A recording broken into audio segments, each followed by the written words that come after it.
BC, 그러니까 예수님께서 태어나시기 597년 전에 이제 바벨론이 유다를 침공했고, 이제 왕이 된 지 3개월밖에 안 된 18살 여호야긴 왕과 함께 수천 명의 지도급 인사들을 이제 바벨론으로 끌고 갔습니다. 그러니까 모든 유능한 사람과 왕을 이제 바벨론이 전부 다 포로로 데리고 간 것이죠. 당시 제사장 가문에 속해 있던 이제 에스겔도 그때 당시 함께 바벨론으로 끌려갔습니다. 그러니까 우리가 오늘 읽은 에스겔에서는 이제 포로로 끌려갔던 이 에스겔이 바벨론 포로 생활을 하면서 그 포로 공동체 가운데 선포했던 말씀을 이제 기록하고 있는 책입니다. 본문을 생각하기에 앞서서 이제 간단히 본문의 배경을 설명하도록 하겠습니다. 이제 에스겔이 포로로 잡혀갔을 당시 상황이, 바벨론은 예루살렘 성을 둘러싸고 있었고 여호야김을 비롯한 수많은 왕족과 귀족 그리고 유능한 사람들이 이제 끌려갔습니다. 그리고 그뿐만 아니라 바벨론 군사들은 그 성전 안으로 들어와서 모든 왕궁의 보물, 귀한 것들을 다 가져가고 또 여호와 하나님의 성전 안에 있는 금부치들도 전부 다 잘라서 가지고 갔습니다. 하지만 그때 당시에는 예루살렘 성전을 파괴하지는 않았습니다. 그러니까 포위해서 항복시킨 다음에 그 왕을 포로로 잡아갔을 뿐, 또 중요한 사람들을 포로로 잡아갔을 뿐 성을 함락시키지는 않았습니다. 그리고 성을 함락시키는 대신에 무엇을 했냐면 그 잡아간 여호야긴 왕의 삼촌이었던 시드기야를 왕으로 대신 세우고 그 남유다를 바벨론의 속국으로 삼습니다. 그래서 이제 시드기야가 왕 노릇을 하게 되는 거죠. 시드기야가 왕 노릇을 하다가 이제 더 이상 바벨론의 속국으로 계속 있을 수 없다라고 생각을 해서 반란을 일으키게 됩니다. 그래서 바벨론 왕의 심기를 건드리게 돼요. 감히 반란을 일으키다니. 그래서 바벨론 왕은 자신의 군사를 이끌고 와서 그 예루살렘 성을 전부 다 포위를 합니다. 결국 시드기야는 도망을 치다가 잡혀서 눈이 뽑히고 이제 처참하게 죽임을 당하고, 그리고 이제 예루살렘 성을 전에는 함락시키지 않았지만 이번에는 바벨론 그의 군사들이 와서 성전에 불을 지르고 완전히 성전을 회파시키는 그런 사건이 일어나게 됩니다. 그렇게 성전이 완전히 파괴되고 예루살렘 성이 망한 지 5개월이 지났을 때 그 소식을 에스겔은 전해 듣게 됩니다. 그러니까 에스겔은 지금 바벨론의 포로로 잡혀있는 상황이기 때문에 아무래도 거기까지 소식이 전해지는데 시간이 꽤 걸렸던 것 같습니다. 그러니까 바벨론 때문에 예루살렘 성이 함락당하고 5개월이 지난 시간, 그러니까 포로로 잡혀온 지 12년 10개월 5일째 되던 날에 그는 성이 완전히 함락되었다는 소식을 듣게 됩니다. 그리고 더불어서 이제 오늘 본문은 이제 어떤 내용이냐면, 이 성이 함락된 다음에, 그러니까 예루살렘 성이 완전히 망한 다음에 그 성에 아직 남아있는 사람들, 그러니까 남유다 지역에 남아있는 사람들에 대해서 하나님께서 하신 말씀을 기록하고 있습니다. 배경이 그렇습니다. 지금 예루살렘 망했고 에스겔은 지금 포로로 이미 잡혀와 있는 상황이고, 근데 지금 오늘 본문은 하나님께서 남유다가 망했지만 그래도 아직 그 땅 가운데 남아있는 이스라엘 백성들을 향해 이렇게 전해라 라고 하는 말씀입니다. 그 배경을 미리 말씀드립니다. 지금 남유다에 남아있던 이스라엘 사람들은 한 가지 확신을 갖고 있었습니다. 어떤 확신을 갖고 있었냐면, 자기들이 조상들로부터 물려받은 그 땅, 지금 자기들이 살고 있는 그 가나안 땅을 자기들이 영원히 잃지 않고 유지할 수 있을 것이라는 확신을 갖고 있었습니다. 비록 나라는 완전히 망했고 사람들, 중요한 사람들 전부 다 포로로 잡혀갔지만 그래도 이 땅은 우리 조상에게 주시고 우리에게 물려주신 이 땅은 영원히 우리의 기업, 유산이 될 거야 라는 확신을 갖고 있었습니다. 그들이 어떤 논리로 이런 확신을 갖고 있었는지 24절이 얘기를 합니다. 24절을 우리 한 목소리로 읽어보도록 하겠습니다. 인자야, 이 이스라엘의 이 황폐한 땅에 거주하는 자들이 말하여 이르기를, 아브라함은 오직 한 사람이라도 이 땅을 기업으로 얻었나니 우리가 많은즉 더욱 이 땅을 우리에게 기업으로 주신 것이 되느니라 하는도다. 여기서 말하고 있죠. 근데 사실 이게 지금 긍정적인 내용은 아닙니다. 그러니까 남유다에 아직 생존해 있는 사람들이 어떤 논리를 갖고 있었냐면, 우리의 조상이었던 아브라함은 딱 한 명이었다. 그런데 우리는 우리의 조상 아브라함보다 숫자적으로 훨씬 많다. 그 다음에 어떤 논리를 펼치냐면, 우리의 조상 아브라함은 한 명이었음에도 불구하고 하나님께서 그 가나안 땅을 그에게 유업으로, 기업으로 주셨다. 그러면은 우리 조상 아브라함보다 우리가 숫자가 훨씬 많으니까 이 가나안 땅은 당연히 우리에게 기업이 될 수밖에 없다라는 이상한 논리를 펼치고 있었습니다. 우리의 조상은 아브라함은 한 명임에도 불구하고 가나안 땅을 기업으로 얻었는데 우리는 그 아브라함에 비해서 숫자가 훨씬 많으니까 당연히 이 가나안 땅은 우리의 영원한 기업이 될 것이다라고 잘못된 논리를 갖고 있었어요. 그러니까 아무래도 이제 그 내용이 나오진 않지만 이스라엘 백성들이 범죄하고 하나님 앞에서 잘못 행하고 있었을 때 그들에게 잘못된 메시지를 전했던 거짓 선지자들이 이런 식으로 말하지 않았을까 생각을 해봅니다. 얘들아, 너무 걱정하지 마라.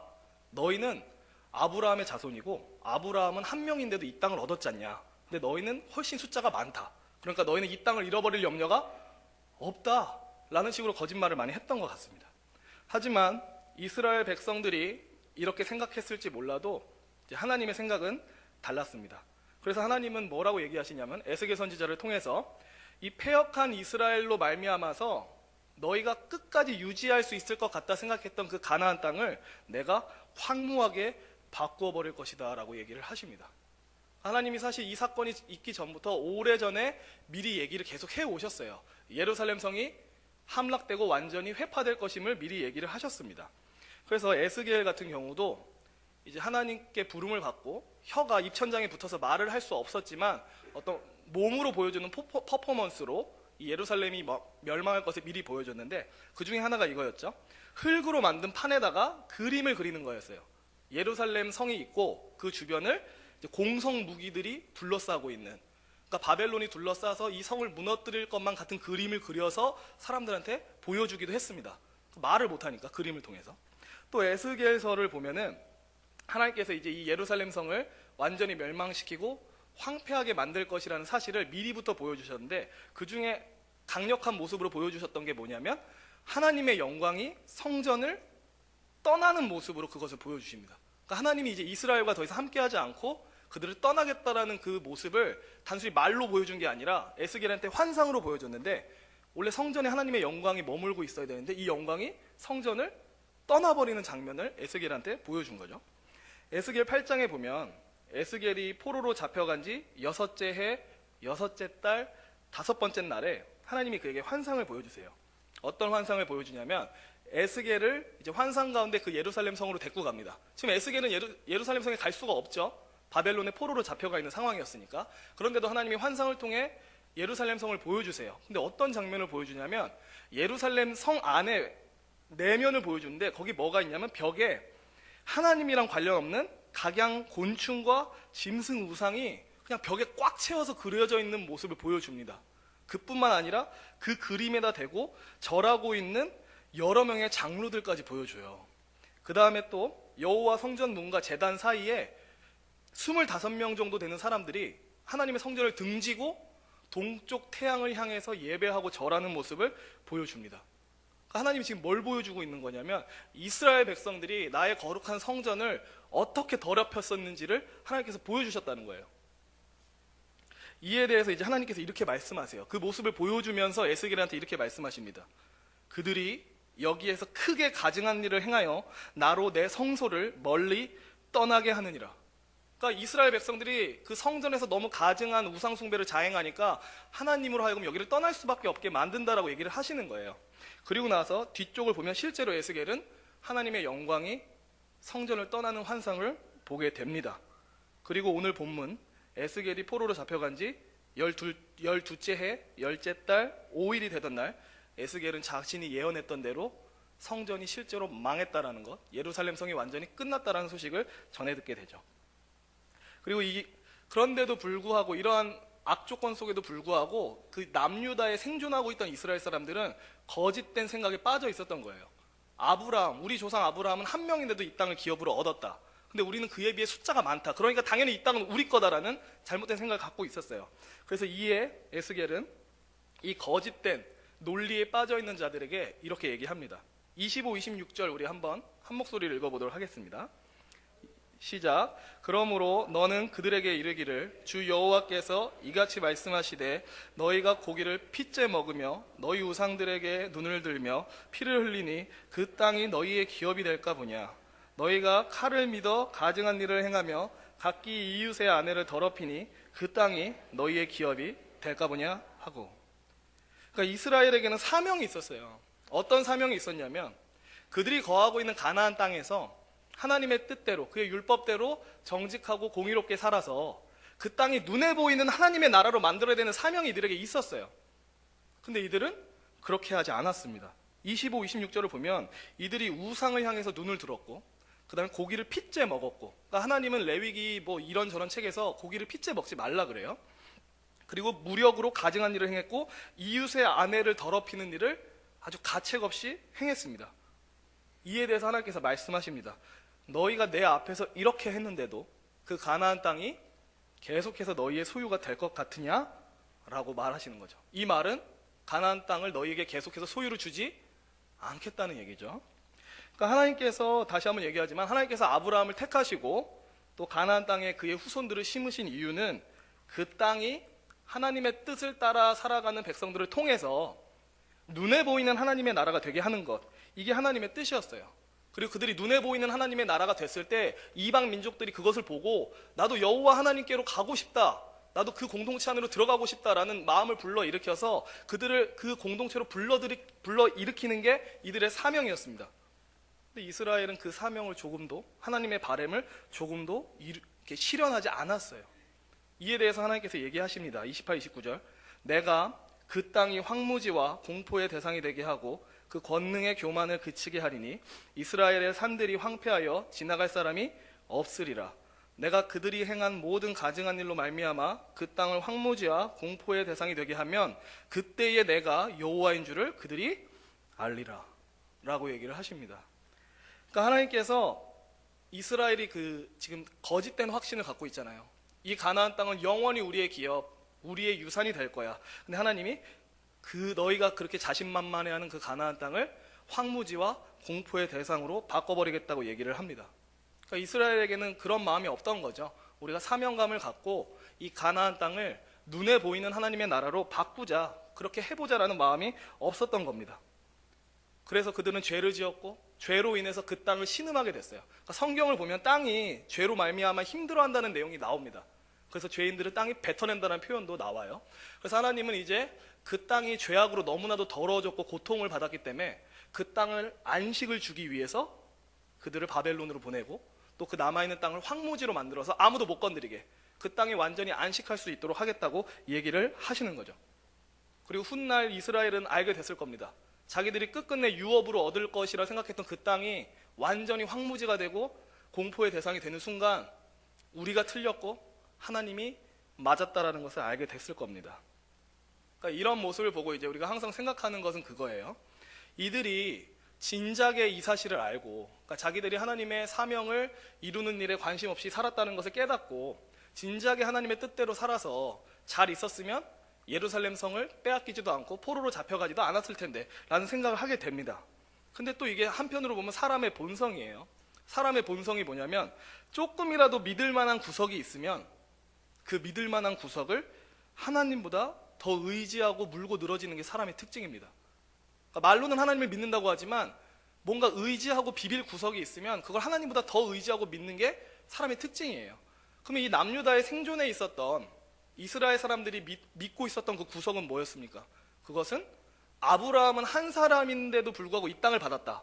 근데 우리는 여러 명이니까 당연히 이 땅은 우리의 땅이라는 말도 안 되는 믿을 구석을 갖고 있었던 겁니다. 근데 이들은 그렇게 생각하면서 한 가지를 간과하고 있었어요. 한 가지를 까먹고 이렇게 스쳐 보내고 있었습니다. 그게 뭐냐면 아브라함은 한 명이었지만 그는 믿음으로 순종하는 사람이었다는 겁니다. 아브라함은 고작 한 명이었지만 믿음으로 하나님의 뜻에 순종했던 사람이었어요. 반면 아무리 숫자가 많아도, 아무리 그 규모가 커도 그들이 하나님의 뜻과 관련 없이 산다면, 하나님의 뜻과 무관하게 산다면 사실상 그들은 하나님 앞에 없는 것과 마찬가지입니다. 근데 이스라엘 백성들은 이거를 잊고 있었던 거죠. 순전히 숫자가 많으면 하나님께서 자기들을 보존해 줄 줄 알았어요. 자기들이 숫자가 많으니까 하나님이 우리를 돌봐주실 거야, 우리를 안 버릴 거야 라는 거짓된 착각에 빠져 있었어요. 순전히 인간적인 논리에 빠져 있었던 거죠. 이것은 하나님의 생각과 전혀 맞지 않습니다. 다 아시겠지만 하나님의 나라는 사람의 숫자의 많고 적음에 따라 이루어지는 게 아니기 때문에 그렇습니다. 하나님께서 일찍이 이제 모세를 통해서 내가 가나안 땅을 이스라엘 너희에게 주는 이유는 이렇다라고 얘기를 하신 적이 있어요. 제가 신명기 말씀을 읽어보겠습니다. 4장 1절에서 6절 잘 들어보세요. 이스라엘아, 이제 내가 너희에게 가르치는 규례와 법도를 듣고 준행하라. 그리하면 너희가 살 것이요 너희 조상의 하나님 여호와께서 너희에게 주시는 땅에 들어가서 그것을 얻게 되리라. 내가 너희에게 명령하는 말을 너희는 가감하지 말고 내가 너희에게 내리는 너희 하나님 여호와의 명령을 지키라. 여호와께서 바알 부올의 일로 말미암아 행하신 바를 너희가 눈으로 보았거니와 바알 부올을 따른 모든 사람은 너희의 하나님 여호와께서 너희 가운데 멸망시키셨으되 오직 너희의 하나님 여호와께 붙어 떠나지 않은 너희는 오늘까지 다 생존하였느니라. 내가 나의 하나님 여호와께서 명령하신 대로 규례와 법도를 너희에게 가르쳤나니 이는 너희가 들어가서 기업으로 차지할 땅에서 그대로 행하게 하려 함인즉 너희는 지켜 행하라. 이것이 여러 민족 앞에서 너희의 지혜요 너희의 지식이라. 그들이 이 모든 규례를 듣고 이르기를 이 큰 나라 사람은 과연 지혜와 지식이 있는 백성이로다 하리라. 그러니까 제가 길게 읽었지만 포인트는 이렇습니다. 가나안 땅에 들어가서 그들이 해야 될 것은 뭐였냐면 하나님께서 주신 율법, 규례와 법도를 잘 따르는 것이었습니다. 그들은 이제 바알부올 사건을 이제 얘기하는데 음행을 했던 사건이 있었죠. 이렇게 이방인들과 그들은 하나님으로부터 떨어져서 이방인들과 음행을 저질렀어요. 근데 그렇게 되지 말고 너희는 하나님께 찰싹 달라붙어서 하나님의 뜻을 열심히 순종하고 따라라. 그것이 너희가 그 땅에서 살아야 할 방법이고 내가 너희에게 그 땅을 주는 목적이다라고 얘기를 했습니다. 너희가 그렇게 하나님의 규례와 법도를 따라 살 때 그것이 곧 너희에게 지혜와 지식이 될 것이고 그뿐만 아니라 이방 나라들이 너희를 보고 과연 이 큰 나라는 지혜와 지식이 있는 나라구나라고 감탄하게 될 것이다라고 얘기를 해요. 근데 여기서 이게 재밌는 말이 하나 있죠. 이방인들이 그 이스라엘을 보고 말할 때 이 큰 나라는 이라고 얘기를 하게 된다는 거예요. 이스라엘이 큰 나라입니까? 팔레스타인 제가 이제 집에서 세계 지도를 봤는데 크지 않아요. 이스라엘 땅이. 심지어 우리 한반도보다 더 작아요. 미국처럼 크지도 않고 중국처럼 넓은 나라도 아니에요. 그런데도 불구하고 얘기하기를 너희가 만약에 하나님의 규례와 법도를 따라서 살면 그것이 곧 너희의 지혜와 지식이 될 뿐만 아니라 너희를 둘러보는 모든 사람들이 너희를 보고 너희는 과연 큰 나라구나, 너희는 지혜와 지식이 있는 큰 나라구나라고 하게 된다라고 얘기를 합니다. 그들이 큰 나라가 될 수 있었던 이유는 뭐죠? 실제로 그들이 물리적으로 크기 때문입니까? 아니죠. 그들과 함께 하시는 하나님이 크시기 때문에 그렇습니다. 근데 이들은 이 거룩한 사명을 지키지 못했어요. 거룩한 사명을 지키지 않고 하나님께서 주신 모든 법도를 우습게 여기고 순종하지 않았습니다. 그리고서는 거짓된 착각에 빠져 있었죠. 우리 조상 아브라함은 한 명이었는데도 이 땅을 받았다. 근데 그에 비해 우리는 숫자가 훨씬 많다. 그러니까 이 땅은 영원히 우리 것. 하나님이 우리를 결코 멸망시키지 않을 거야. 하지만 하나님이 어떻게 하셨습니까? 그들의 잘못된 생각에 철퇴를 내리셨고 그들을 전부 다 포로로 잡혀가게 하시고 예루살렘 성을 불질러서 완전히 끝내버리십니다. 그러니까 제가 이 얘기를 가져온 이유는 그러니까 때로는 우리도 이런 어리석은 이스라엘과 같은 비슷한 착각을 할 때가 있어요. 이런 착각인 거죠. 하나님이 현재 우리나라 대한민국에는 약 1,000만 명이 되는 그리스도인이 있습니다. 사실 1,000만 명은 아니죠. 얼마 전에 보니까 이제 교황이 왔다 가서 민심을 전부 다 훔쳤기 때문에 한 400만 명이 천주교로 갔다고 들었던 것 같은데 한 600만에서 800만밖에 없는 거예요. 아무튼 이 땅에 1,000만의 그리스도인이 있으니 한국 교회는 여전히 계속될 것이다 라는 공식을 만들 수도 있다는 겁니다. 이 땅에 교회가 수만 개가 있으니 하나님은 이 땅의 교회를 절대 버릴 수 없어. 과거 기독교 인구 10만 명밖에 안 될 때 이 나라의 기독교가 이렇게 부흥했는데 1,000만 명이면 얼마나 더 부흥하겠어 라는 거짓된 생각에 우리가 빠질 수 있다는 겁니다. 이렇게 숫자가 많은데, 이렇게 교회가 많은데 하나님이 설마 못 본 척 하시겠느냐, 은혜를 베풀지 않고 배기시겠느냐라는 생각을 할 수도 있다는 거죠. 이런 식으로 인간의 논리를 들이대면서. 사람은 규모가 큰 걸 좋아하죠. 양이 많은 걸 좋아하고, 그러다 보니까 이제 막 대형 교회 붐이 한번 불었었잖아요. 우리나라에서도 교회는 무조건 커야 된다. 그러다가 이제 빚만 잔뜩 이제 떠안게 됐는데, 아무튼 이런 식으로 사람들이 잘못 생각을 한다는 겁니다. 규모가 크면 거기에 은혜가 있다라고 생각을 해요. 많은 사람들이 모이면 하나님이 은혜를 베푸실 수밖에 없다라고 생각을 해요. 하지만 오늘 말씀은 그렇게 말하지 않습니다. 사람 숫자가 많고 적은 게 중요한 게 아니다라고 얘기를 하는 거예요. 아브라함은 한 사람이었어요. 하지만 그는 수많은 이스라엘 백성들과 다르게 하나님의 뜻을 청종하는, 순종하는 하나님의 백성이었습니다. 그러니까 이런 식으로 우리가 인간적인 논리를 들이대면서 교회는 당연히 쭉 될 것이다라는 그런 기대를 가져요. 물론 그렇다고 해서 제가 우리나라 교회 망했다는 얘기가 아닙니다. 근데 때로는 이게 약간 조심스러운 말이지만 가끔 그런 생각도 해요. 저는 혹시 하나님이 우리나라의 교회를 떠나셨으면 어떡하지라는 생각. 그러니까 영원히 떠나시는 건 없어요. 그러니까 하나님께서 이제 징계로서 떠나시고 그러는 걸 얘기하는 겁니다. 영원히 버리신다는 의미가 아니에요. 그런 두려운 생각이 들 때가 있어요. 왜냐하면 이 세대를 봤을 때 진지하게 하나님을 따르는 사람들을 찾기가 힘들어요. 젊은 사람들도 그렇고. 그런 걸 봤을 때 저는 그냥 섬찟하다는 겁니다. 하나님의 은혜가 임하고 있다는 게 내 눈에 안 보여. 혹시 하나님이 우리나라 교회가 너무 죄짓고 엉망으로 치달아서 하나님께서 잠시 얼굴을 가리신 거 아닌가, 떠나신 거 아닌가라는 두려움이 제 안에 들 때가 있어요. 근데 그런데도 불구하고 우리가 거짓된 논리에 기댈 때가 있어요. 하나님, 이 나라의 교회가 수만 개고 이 나라의 신자가 1000만 명이나 되는데 하나님 설마 한국 교회를 모른 척하지는 않으시겠죠? 라는 거짓 논리에 빠질 수 있다는 겁니다. 다시 한번 얘기합니다. 하나님은 숫자에 연연하지 않습니다.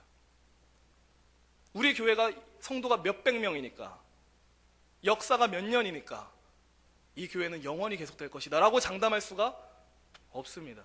왜냐하면 하나님은 우리가 말하는 그 연수의 오래됨, 우리가 말하는 숫자의 큼에 연연하지 않으십니다. 아브라함같이 한 사람일지라도 하나님의 뜻을 순종하길 힘쓰는 그 사람을 통해 일하시지, 숫자가 많으니까 어떻게 해보세요는 하나님의 논리가 아닙니다. 그 외에도 사실 인간의 논리를 이렇게 들이대면서 비빌 구석은 많이 있어요. 굳이 뭐 오늘 본문과 완전히 상관이 있는 건 아니지만 다른 예시를 들자면 이런 것도 있어요. 우리 집이 몇 대째 예수 믿는 집안인데 나에게 은혜가 올 수밖에 없지. 혹은 내가 교회를 다닌 게 몇십 년인데 나에게 은혜가 올 수밖에 없지. 우리 아버지가 직분자고 우리 어머니가 직분자인데 설마 나에게 은혜가 없을 리가 없지. 그러니까 이런 식으로 우리가 막 인간의 논리를 들이대면서 말도 안 되는 생각을 한다는 겁니다. 다시 한번 얘기하지만 인간의 논리를 하나님께 들이대면 곤란합니다. 분명한 것은 하나님께서는 과거나 지금이나 일하시는 방법이 똑같아요. 아브라함과 같은 순종하는 한 사람을 찾고 계신 게 하나님의 모습입니다. 그래서 여전히 연약하고 부족하지만 하나님께 착 달라붙어서 잘 안 돼도 하나님의 뜻을 순종하고 그분의 기뻐하시는 뜻을 행하려고 하는 그 사람에게 하나님이 주목하시지, 우리 교회는 10,000명짜리 교회니까 하나님이 우리를 사랑하신다는 말도 안 되는 논리인 겁니다. 사실 그것은 하나님께 그 판단 기준이 되지 않습니다. 그래서 오늘 우리는 이제 과거 실패했던 이스라엘과 달리 자기 자신을 좀 돌아보면 좋을 것 같습니다. 저는 저를 돌아보고 우리 성도님들은 각자를 돌아보면서 내가 믿고 있었던 구석은 뭔가, 내가 비비고 있었던 구석은 뭔가를 한번 보시면 좋을 것 같아요. 확실한 것은 하나님은 인간의 논리에 따라서 일하지 않습니다. 규모가 많으니까 여기서 역사를 일으킨다 아닙니다. 뭐가 있으니까 된다, 역사가 오래됐으니까 된다, 부모 3대째 예수 믿었으니까 된다, 이런 거 없습니다. 하나님은 자신을 사랑하고 자신에게 착 달라붙어서 순종하는 사람을 찾고 계십니다. 그래서 우리는 스스로 과연 나는 뭐를 믿을 구석으로 생각하고 비비고 있었는가? 나는 아브라함 같은 한 사람이 되려고 하는 사람이었는가를 돌아보면 좋을 것 같습니다. 마지막으로 한 가지만 더 짧게 말하고 말씀을 마치겠습니다. 그러니까 에스겔서를 보면 전체적으로 좀 분위기가 암담해요. 왜냐하면 하나님께서 그 이스라엘을 심판할 거라는 메시지를 거둔다는 느낌이 없어요. 그냥 끝낸다. 에스겔서 전체의 느낌이 그래요. 그냥 끝낸다예요. 그냥 예루살렘 성을 자기의 영광이 이제 떠나고 그 성을 완전히 무너뜨린다라는 메시지를 주세요. 심판의 메시지를 그냥 거두지 않고 계속 퍼부으세요. 아마 에스겔은 선지자 노릇하면서 사람들한테 미움 많이 받았을 거예요. 듣기 좋은 얘기 한 번도 한 적이 없으니까. 예루살렘 성 망한다, 우리 회개해야 된다, 이런 얘기밖에 안 했으니까. 그런데 그렇다고 해서 에스겔이 다 끝나는 얘기로 끝나지 않아요. 다 끝낸 다음에 이 완전한 황무지 가운데서 하나님이 그의 백성들을 다시 불러 모으기 시작할 건데, 그들에게 새 마음과 새 영을 줘서 나를 다시는 못 떠나게 하겠다라고 약속을 또 주세요. 그러니까 회복의 약속을 주신다고요. 근데 이 회복의 말씀을 보잖아요. 그러면 되게 뜻밖인 느낌이 있어요. 말씀 같이 한번 찾아봤으면 좋겠습니다. 에스겔 36장 22에서 23절인데 이 회복의 메시지에서 하나님이 지금 무엇을 위해 회복을 일으키는지를 우리가 볼 필요가 있습니다. 36장 22절에서 23절. 에스겔 36장 22에서 23절. 다 찾으신 줄로 알고 우리 한 목소리 읽도록 하겠습니다. 시작. 그러므로 너는 이스라엘 족속에게 이르기를 주 여호와께서 이같이 말씀하시기를 이스라엘 족속아 내가 이렇게 행함은 너희를 위함이 아니요 너희가 들어간 그 여러 나라에서 더럽힌 나의 거룩한 이름을 위함이라. 여러 나라 가운데에 더럽혀진 이름 곧 너희가 그들 가운데에서 더럽힌 나의 큰 이름을 내가 거룩하게 할지라. 내가 그들의 눈앞에서 너희로 말미암아 나의 거룩함을 나타내리니 내가 여호와인 줄 여러 나라 사람이 알리라. 주 여호와의 말씀이니라. 아멘. 보이시죠? 하나님께서 완전히 망하고 끝난 이스라엘을 다시 살리시겠다고 하는 그 동기가 뭔지 단순히 이스라엘을 위해서다라고 얘기하지 않으세요. 뭐라고 얘기하시냐면 내가 너희를 다시 살리고 이 황무지와 같던 곳을 다시 일으키는 결정적인 이유는 너희 때문이 아니다. 너희가 열방 가운데 더럽힌 나의 거룩한 이름을 위해서다라고 얘기를 하십니다. 그러니까 이스라엘은 하나님을 대변하는 사람들이었던 거예요. 근데 그들이 너무 함부로 행했기 때문에 하나님의 뜻과 무관하게 행했기 때문에 그들은 하나님의 거룩한 이름을 더럽혔습니다. 그들은 이방 사람들로 하여금 하나님을 조롱거리로 만들어버렸습니다. 하나님의 영예를 실추시켰어요. 이에 하나님이 말씀하십니다. 나는 나의 영광이 실추되는 것을 두고 볼 수 없다. 나의 거룩한 성호가 더럽힘 당하고 업신여김 당하는 것을 볼 수 없다. 그러니까 하나님은 자기 영광에 대한 열정이 있으신 거예요. 자기의 그 거룩함과 그 본질을 잃지 않으려는 열정이 있으세요. 그래서 말씀하십니다. 내가 너희에게 새 일을 행해서 너희를 살리는 결정적 동기는 단순히 너희 때문만이 아니고 너희가 더럽힌 내 이름을 회복하기 위해서다 라는 얘기를 하시는 거예요. 그러니까 우리가 주인공이 아닌 거예요. 그래서 우리는 이렇게 기도해야 됩니다. 어떤 기도냐면 잘 들어보세요. 하나님, 이 땅에 교회가 얼마나 많은지 아시죠? 아멘 하시면 안 됩니다. 이 땅에 그리스도인이 얼마나 많은지 아시죠? 하나님, 우리 교회가 몇 년 됐는지 아시죠? 우리 집이 몇 대째 그리스도인 집안인 거 아시죠? 이런 기도가 아니고 우리가 진짜 해야 되는 기도는 뭐냐면 하나님, 우리가 하나님 앞에서 참으로 잘한 것이 하나도 없지만 그래도 우리 가운데 그리고 이 땅의 교회 가운데 하나님의 영예로운 이름이 있사오니 그 이름의 영광을 위해서라도 우리를 불쌍히 여기시고 이 나라의 교회를 회복시켜 주십시오. 이게 진짜 맞는 기도죠. 사실 지금 우리나라 현실에 과연 우리나라에 있는 모든 교회와 또 저도 그렇고 저도 할 말 없는데 과연 우리가 하나님의 그 영광스러운 성호를 사람들한테 잘 드러내고 있습니까? 그게 안 된다는 걸 알고 있잖아요. 이미 언론은 그냥 한 마음이 돼요. 기독교가 뭐 잘못했다 그러면 한 마음이 돼서 그냥 교회를 끝내려 그럽니다. 이미 하나님의 이름은 더럽혀졌어요. 이 나라 가운데 저와 우리 모두를 통해서. 그럼 우리가 기도할 수 있는 거는 하나님, 우리나라 교회 역사가 몇 년인데요, 뭐 신자가 몇 명인데요, 교회가 몇만 개인데 이거는 안 통할 것 같습니다. 오히려 이게 통하죠. 하나님, 우리의 어리석음으로 더럽힌 당신의 이름, 당신을 위해서라도 그 이름이 회복될 필요가 있는데 그것 때문에라도 우리를 살려주십시오.